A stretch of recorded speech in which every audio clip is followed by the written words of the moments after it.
right, let's take one last look at where North American stock markets ended this trading day. A mix across the board here, but if you look at it, Canada versus the U.S., Canada chalking up a loss on the day. The TSX in Toronto falling 0.2%, while U.S. markets gained. We're seeing the S&P 500 up about just over 0.33%. And the NASDAQ adding 1% to quite the year that the NASDAQ has had so far. Well, Canadians looking to buy their first home are becoming more discouraged when it comes to affording down payments. This is according to a new report from Royal LePage. And joining us now is Phil Soper, President and CEO of Royal LePage. Thanks so much for making time for us today, Phil. Pleasure. So break it down for us. When it comes to that first-time home buyer, just how discouraged are they as they're looking for, not only to try to find a first home, something that they could maybe make a bid on, but also to afford that down payment? Yeah. First, for a baseline, typically young people, we saw this in previous generations, say it's a big hurdle to get into homeownership. So that in itself is not new. What changed with this report, which we do annually with Sagen, is the leap forward from low 60s percent, call it 60%, 62%, into those mid 60s. 2/3 of young Canadians saying, it's going to be tough to put together the down payment to get into home ownership. Yeah, it's a tricky time, to say the least, with the high borrowing costs. But house prices, they did moderate a bit, but not all that much. And we've seen them start to pick back up again in the first few months of this year.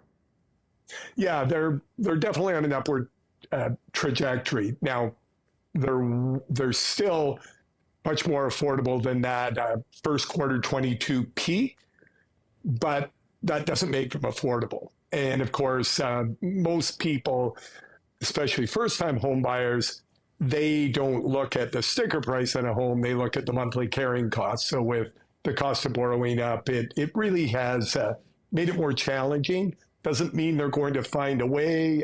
The Bank of Mom and Dad is playing an increasingly larger role, for example, but they are concerned.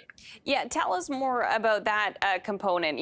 When people are able to find this down payment for that first home, is a lot of it coming from the parents? Yeah, it's increasing. Part of it is generational. This generation has parents who are sitting on more wealth than previous generations. There is going to be a tremendous transfer of wealth over the next 15 to 20 years.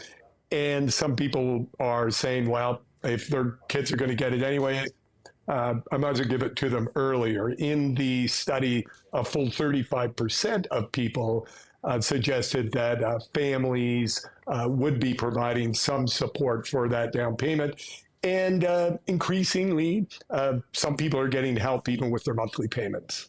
When it comes to, the age of first-time home buyers, that jumped out to me, too, because you're seeing those older or you're seeing more older first-time home buyers. Yeah, we've slipped, call it a half a decade older with our millennials. They, as a group, have stayed in school longer. More women are staying in school longer. And it's pushed, and they're staying at previous studies we've seen, they're staying in their parents' home longer. So everything seemed to be somewhat delayed. I guess they're living longer. So maybe it's a percentage of their lives that's similar.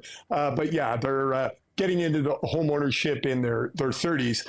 Now, we released a study a couple of weeks ago on investment, and a surprising number of people, 15% of people in the country who are landlords, are young people who don't yet own their principal residence, yet they own investment property. So it's an interesting crew, our young home buyers, overall concerned, but very active and engaged.